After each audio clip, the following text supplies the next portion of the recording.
Bonjour à tous, bonjour Mona, merci de m'avoir invité pour vous traiter ce sujet. Alors vous savez que depuis de nombreuses années on travaille sur le cœur normal, sur le cœur anormal, et puis il y a forcément, je dirais, une place pour d'autres choses, que ce soit pour le cerveau, pour d'autres organes. C'est vrai que dans ce congrès, dans l'esprit du NJEF, c'est un peu vintage de faire des topos uniquement d'imagerie, mais là c'est vraiment une présentation qui a pour but de vous montrer des images et de discuter des images que l'on peut être amené à rencontrer dans la pratique clinique du quotidien. Alors c'est vrai qu'en préambule, on va passer très rapidement sur nos cahiers des charges du dépistage. Et vous voyez bien que dans le dépistage, on aborde souvent le référentiel des images que l'on doit obtenir ou que l'on doit produire dans les comptes rendus qui sont opposables au premier, au deuxième, au troisième trimestre. Et puis c'est vrai que maintenant, c'est également supporté par, je dirais, les recommandations internationales, que ce soit celles de l'ISUOG ou de nos collègues nord-américains. Alors ça, c'est juste pour vous dire que, bien évidemment, on a une multitude de substrats d'information, que ce soit des périodiques, de l'enseignement en ligne, par le collège ou autre, et à chaque fois, en fait, on a toujours ces fameuses images que l'on doit obtenir.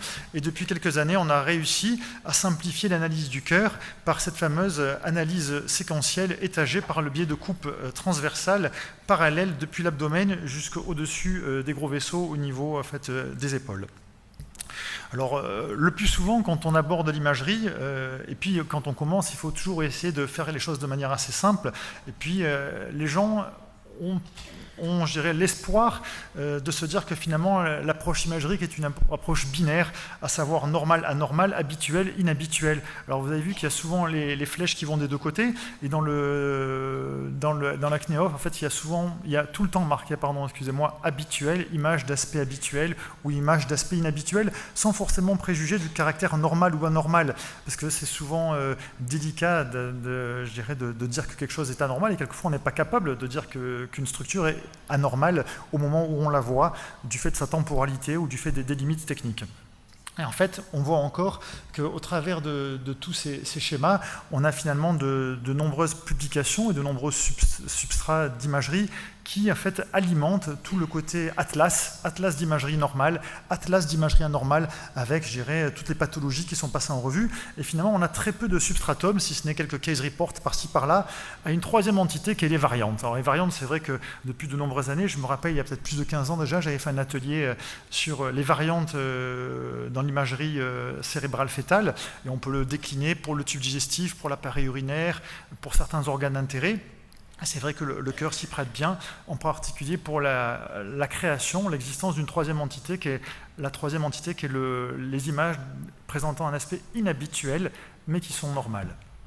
Alors, la définition d'une variante, en fait, je vous la passe, c'est quelque chose qui ressemble à quelque chose d'habituel, mais qui n'est pas tout à fait comme d'habitude. Alors, c'est pas comme l'histoire de la bière, qui a le goût de la bière, mais on peut arriver un petit peu à la même terminologie. C'est finalement, quand je discute de ça avec certains de mes collègues, quand je discutais de ça avec Tullio Ghi, un ami proche italien, qui me disait que lui, il n'aimait pas du tout cette dénomination de variante, parce que lui, au contraire, il considère que l'anatomie doit être qualifiée de normale ou anormale, et puis tout ce qui n'est pas comme d'habitude, je dirais, c'est forcément l'un ou l'autre. Alors qu'en fait, on voit bien en pratique quotidienne, et puis ça c'est vrai avec nos pratiques quotidiennes, qu'on a beaucoup d'images un peu grises, qui sont du gris clair, du gris foncé, du gris anthracite, et c'est pas toujours noir ou blanc. Alors quand on passe ces cas de figure que je vais vous illustrer aujourd'hui, on peut passer bien évidemment au premier trimestre, au deuxième et au troisième trimestre. En ce qui concerne le premier trimestre, c'est assez rapide.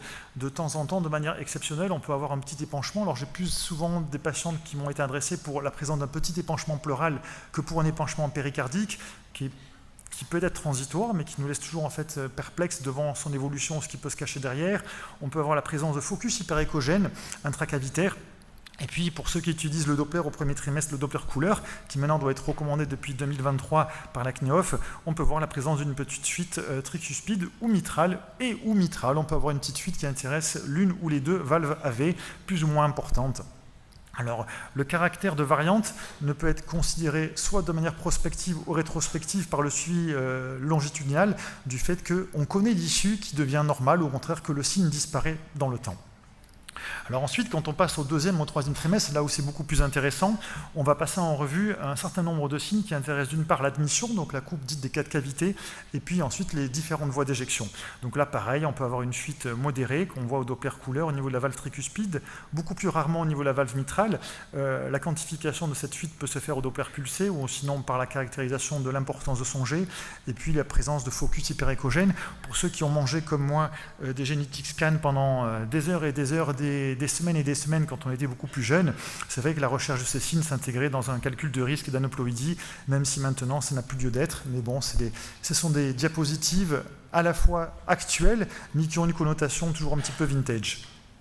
Alors ensuite, ça c'est quelque chose qui nous arrive souvent, des patientes qui nous sont envoyées pour la présence d'un petit épanchement péricardique. Ça nous est tous arrivé, qu'est-ce que tu en penses? C'est normal, c'est pas normal, je la recontrôle, est-ce que je fais une sérologie? En fait, bien évidemment, il y a le caractère isolé, non isolé, il y a le caractère évolutif, la présence des vitesses cérébrales associées, et puis ce qui est important de caractériser, c'est pas tant l'épaisseur de l'épanchement péricardique, c'est son niveau. Souvent, quand l'épanchement péricardique ne dépasse pas le plan des valves atrioventriculaires, on peut le considérer comme physiologique. Donc ça, ce sont des petits repères, des petits trips que je vous donne. Autre chose, la position de l'axe cardiaque, on sait que c'est entre 45 et entre 35-40 et 55-60 degrés en fait, d'axe cardiaque, mais quelquefois on peut avoir une pointe du cœur centrale, et ça c'est toujours surprenant parce que les quelques fois où on a ça, quelquefois on peut se dire tiens, est-ce que c'est pas une compression d'une malformation pulmonaire ou une hypoplasie d'un des lobes du poumon, ou au contraire, est-ce que ce n'est pas finalement une anomalie des gros vaisseaux? C'est souvent la transposition des gros vaisseaux corrigés qui se présentent par une mésocardie. Et puis j'ai déjà eu 2 ou 3 cas de mésocardie comme ça, que j'ai fait contrôler avec mes collègues cardiopédiatres, qui étaient complètement isolés. Donc ça aussi, il faut savoir le reconnaître et puis ne pas forcément être inquiétant à la lumière de ce type de découverte. Alors c'est vrai qu'un topo comme celui-là ne peut s'inscrire que par l'accumulation de cas au travers de nombreuses années de situations en fait, qui nous ont alertés et qui nous ont souvent rassurés dans le temps ou a posteriori. Ce type de situation est une situation très fréquente, à savoir la symétrie des cavités cardiaques. Alors elle est d'autant plus vraie qu'en général, elle n'est pas inquiétante quand c'est au 3e trimestre de la grossesse, quand elle est isolée, quand elle intéresse à la fois les ventricules et les oreillettes. Méfiez-vous des asymétries qui sont partielles, à savoir grosse oreillette isolée, gros ventricule isolé. Quand c'est une asymétrie de ce type-là, et bien évidemment, et qui s'associe en fait à une normalité des gros vaisseaux, l'absence de dysplasie valvulaire, l'absence de CIV, l'absence de signes qui peuvent expliquer une asymétrie par défaut de remplissage, et bien on conclut à une asymétrie physiologique. Autre type d'exemple, la valve d'oviocince anévrismale qui peut être associée ou non à une asymétrie plus ou moins marquée des cavités ventriculaires, en particulier gauche. On voit également que le flux couleur caractérise tout à fait cette asymétrie de remplissage du fait de cet effet obstructif plus ou moins marqué. Et ça aussi, pareil, quelquefois ça peut être associé à des anomalies de rythme ectopiques, mais le plus souvent ça régresse spontanément, et ça, il n'y a pas d'inquiétude quand c'est également isolé. Alors, autre chose aussi qui est un motif de consultation plus ou moins fréquent, c'est « je n'arrive pas à voir le décalage des valves ». Antoine m'en envoie régulièrement par téléexpertise. Qu'est-ce que tu penses de cet alignement? Alors souvent il le voit bien, mais il a besoin d'être rassuré. Mais le décalage des valves est un continuum qui va de l'absence de décalage dans un alignement parfait, qui est la porte d'entrée de la famille des CAV à minima, et puis jusqu'à l'orifice unique dans le CAV complet, qui peut être symétrique, équilibré ou déséquilibré. Et dans ce cas-là, il ne faut pas hésiter à multiplier les plans de coupe, aborder de manière latérale, utiliser le Doppler, bien voir le décalage des valves, s'assurer de l'intégrité du septum vestibulaire, rechercher si on ne voit pas en fait une petite CA ou une petite CIV.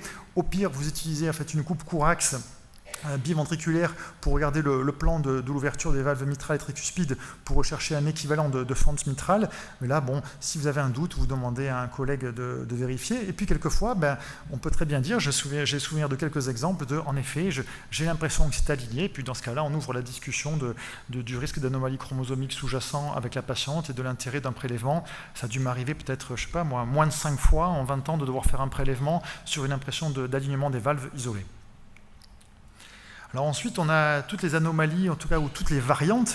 Quand je dis anomalie, c'est anomalie d'image, pictographique, au niveau des piliers et des cordages. On voit ici, par exemple, un cas de cordage qui semble beaucoup plus épaissi, sans anomalie en fait, de l'ouverture ou de la fermeture des valves, de la valve tricuspide. qui était complètement isolée et qui est donc assimilée à une variante également de la normale, en particulier quand il n'y a pas de fuite associée et quand il n'y a pas d'anomalie de la contractilité au niveau ventriculaire. Ensuite, on rentre dans des champs un peu plus exotiques, à savoir les vestiges embryologiques tant au niveau de l'oreillette droite que de l'oreillette gauche. On voit ici sur cette coupe anatomique ou cette représentation que depuis la partie supérieure, on a l'orifice de la veine cave supérieure qui est bordé par un relief musculaire qu'on appelle la crista terminalis. Au-dessous, en fait, on a la fosse ovale avec ensuite un petit vestige membraneux qui ressemble à une toile d'araignée, qui est en fait un vestige du septum primum, qui est appelé réseau de Chiari. Et ensuite, un petit peu plus bas, on peut avoir également la veine cave inférieure avec une valve qui peut être plus ou moins proéminente, qui est ce qu'on appelle la valve de Stache. Et ça aussi, ça peut se voir quelquefois quand c'est plus ou moins prononcé en échographie de grossesse. Vous voyez ici, ça sont des images d'Antoine, où on voit au niveau de l'oreillette gauche quelque chose en fait d'hyperéchogène. Et quand on fait une coupe bicave, on voit bien en fait le renflement de cette petite valve de Stache qui est un petit peu plus marqué que d'habitude. Bon, mais ça, c'est une petite variante de la normale, c'est juste de l'anatomie. Et c'est souvent quand vous faites votre coupe un petit peu plus bas que le niveau habituel. En général, il faut être au niveau des veines pulmonaires, et quand vous êtes au-dessous des veines pulmonaires, vous pouvez voir quelquefois l'orifice d'abouchement de la veine cave inférieure avec la valve de Stache qui protrude dans la cavité. Ici, c'est quelque chose en fait, qui a été décrit, à savoir le réseau de Chiari. Le réseau de Chiari peut se voir comme cette petite membrane qui est plus ou moins percée, comme du tissu exubérant qui est présent dans l'oreillette droite, en particulier à proximité de la valve tricuspide. Ça peut être isolé, comme ça peut en fait aller en dedans et en dehors au travers de la valve tricuspide. Le plus souvent, c'est complètement isolé. Il y a eu 1 ou 2 cas d'hydrops associés résolutifs. Donc il faut connaître que ce petit tissu exagérant dans l'oreillette droite peut être caractérisé comme un réseau de Chiari, mais c'est souvent en fait un diagnostic différentiel qui doit être éliminé en fait en général chez l'adulte de formation tissulaire. On le différencie assez bien des tumeurs type fibrome ou rhabdomium, car ça bouge et c'est souvent en fait d'échogénicité identique au tissu environnant. Alors ça, c'est quelque chose que l'on peut connaître. Ça, c'est une collègue sage-femme qui m'avait envoyé une patiente pour suspicion de sinus coronaire dilaté. Vous voyez qu'au niveau de l'oreillette gauche, on a un petit renflement. Et ce petit renflement est bien connu chez les adultes et chez ceux qui font des échographies pédiatriques, comme appelé le Coumadin Ridge ou l'éperon à Coumadin, qui était assimilé chez les adultes comme étant à la base comme un thrombus. Ce thrombus était anticoagulé à tort. Et puis quand il était suivi, quelquefois même ils étaient opérés. Il s'était rendu compte que c'était en fait l'exagération d'un tissu fibreux qui était présent en fait entre la veine pulmonaire et l'auricule gauche. Et en fait, c'est une exagération d'un résidu embryologique. Ensuite, la présence de fuite, je vous l'ai expliqué, au niveau tant des valves AV que des valvules aortico-pulmonaires. Ça aussi, ça peut être quelque chose de présent. Alors vous allez me dire, oui, mais pourquoi tu fais du Doppler? Mais quelquefois, le Doppler peut être fait en deuxième intention quand on ne voit pas très bien les images en 2D, et quelquefois, on tombe sur des petites fuites à minima. Et dans ce cas-là, il faut bien regarder l'aspect, l'ouverture des valves. On peut demander à un collègue cardiopédiatre de compléter notre appréciation. Autre chose plus fréquente, c'est le canal artériel qui peut être tortueux, comme on le voit ici. Ça, c'est classique après 34-35 semaines d'aménorrhée. Pas d'inquiétude, en particulier quand il n'y a pas de dilatation importante de ce canal artériel. C'est juste une anomalie de trajet qui est complètement bénigne. Autre chose un peu plus rare, c'est l'insertion latérale du canal artériel. Habituellement, le canal artériel et la crosse aortique se convergent en forme de V, et quelquefois on peut avoir des situations comme ça où le canal artériel s'insère latéralement sur la crosse aortique. Ben, ça aussi, c'est une petite variante qui n'a rien de particulier, si ce n'est interpeller notre œil, parce qu'on cherche d'habitude l'aspect en V, alors que là, ça fait un aspect un petit peu en baïonnette. Autre chose intéressante, ça c'est vraiment de la sémiologie fine. Normalement, le canal artériel en fait se poursuit, en fait, le tronc de l'artère pulmonaire se poursuit par les deux artères pulmonaires, les deux branches, droite et gauche. Et puis théoriquement, le plus souvent, le canal artériel naît soit du tronc de l'artère pulmonaire, soit il naît de l'artère pulmonaire gauche. Et quelquefois, vous allez voir cette image qu'on a le canal artériel qui naît complètement sur la face latérale. Et on a l'impression en fait de voir en fait un petit tronc qui donne naissance à deux artères pulmonaires gauche et droite, mais distinctes complètement du canal artériel, comme on voit ici. Donc ça aussi, c'est une petite variante de l'insertion du canal artériel, ou plutôt de l'origine de la naissance des deux artères pulmonaires qui, au lieu de naître au-dessus ou au-dessous, naissent complètement sur la face latérale. Ça aussi sont des petites variantes qui attirent notre œil, mais qui n'ont pas, je dirais, de caractère pathologique ou d'inquiétude particulière. Et de temps en temps, on tombe sur ça, ces petits renflements post-valvulaires sont toujours en fait interpellants. J'ai quasiment terminé, vous inquiétez pas. Donc ce soit toi au niveau du tronc de l'artère pulmonaire, soit au niveau de l'aorte. En général, il faut regarder par le Doppler qu'il n'y ait pas de fuite ou de sténose associée, qu'il n'y ait pas de dysplasie. Et quand c'est complètement isolé, souvent c'est, je dirais, quelque chose de bénin, même si certains syndromes peuvent être associés à ces petites caractéristiques. Ensuite, ça c'est une image de faux tendon du VG qui est connue par les cardiopédiatres ou par les cardiologues adultes, qui est une branche fibreuse ou fibromusculaire qui va depuis la paroi latérale du ventricule gauche jusqu'en général jusqu'au septum ou jusqu'à un pilier et qui n'a aucune conséquence. Ça c'est un collègue qui nous l'a envoyé par internet. Et puis l'image de bicuspidie, quelquefois on a des familles qui nous sont adressées parce que le père ou la mère présente une bicuspidie et on nous demande de regarder chez le fœtus. Et on voit bien le jeu valvulaire, soit avec la triple insertion des cuspides, les trois, au contraire l'aspect des deux cuspides, ça peut se voir. Et puis on peut tomber également sur ce type d'image, vous voyez des calcifications au niveau de l'anneau aortique qui peuvent être individualisées comme des calcifications isolées ou au contraire caractérisées comme des vestiges de disparition du conus sus-aortique pendant la grossesse sans aucune conséquence. Ce type d'image peut être présente aussi. Et puis pour terminer, on va arriver sur ça, à savoir la présence de ces flux Doppler rétrogrades qui au troisième trimestre de la grossesse sont uniquement symptomatiques quand ils sont isolés de l'augmentation des pressions pulmonaires de manière physiologique. Et isolément, ça n'a aucune valeur pathologique. Ça, on peut voir de temps en temps des artères coronaires qui sont trop dilatées, en particulier en fin de grossesse. Ça aussi, c'est une variante qui n'est pas du tout pathologique. Et ensuite, la veine innominée qui peut être présente, absente, qui peut être de place habituelle, au contraire beaucoup plus antérieure, transthymique ou juste derrière le sternum. Quand on fait le Doppler jusqu'au-dessus des gros vaisseaux, on peut voir quelquefois cette veine innominée qui a un aspect inhabituel. Et ça, pareil, ça n'a aucune valeur pathologique. Le thymus, qui voyez ici en fait peut-être de manière trop exagérée ou au contraire asymétrique, pas d'inquiétude, ce sont des petites variantes de la normale.